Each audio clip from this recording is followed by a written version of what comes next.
যাবো না, কালকে না, যাবো যাবো। 3 দিন হয়ে গেল, মায়ের মুখ দেখেনি ছোট্ট রিজিক। প্রথম দিন সবাই মিলে তাকে ভুলিয়ে রাখার চেষ্টা করেছিল। খেলনা, গল্প, কোলে নেওয়া সবই করা হয়েছে। কিন্তু মায়ের অভাব কি এভাবে ঢেকে রাখা যায়? দিন গড়াতেই আরও অস্থির হয়ে উঠেছে সে। এখন শুধু মা মা বলে চিৎকার করে কাঁদে। কারো কথা শোনে না, খাবার খায় না, কথা বলে না। তার একটাই দাবি, সে মাকে দেখতে চায়। কাঁদতে কাঁদতে অসুস্থ হয়ে পড়েছে রিজিক। চোখ দুটো লাল, শরীর অবসন্ন। সারাদিন কিচ্ছু না খেয়ে শুধু মোবাইলে মায়ের ছবি দেখে থাকে। ছোট্ট একটা বাচ্চা কতক্ষণ এভাবে নিজেকে সামলাতে পারে? যে মা ছাড়া এক মুহূর্তও থাকতে পারত না, সেই মাকেই এখন আর ছুঁতে পারছে না। ভাগ্যের কি নির্মম পরিহাস!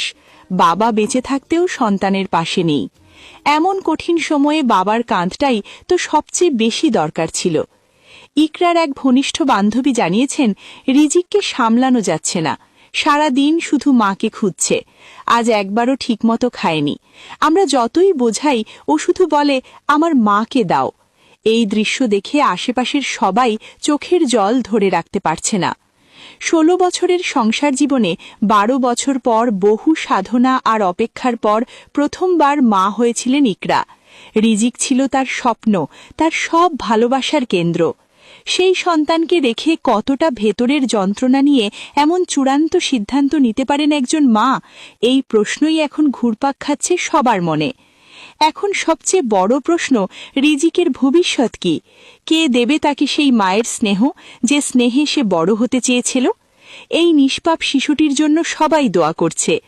আল্লাহ যেন তাকে ধৈর্য দেন, সুস্থ রাখেন এবং একটি নিরাপদ ভবিষ্যৎ উপহার দেন।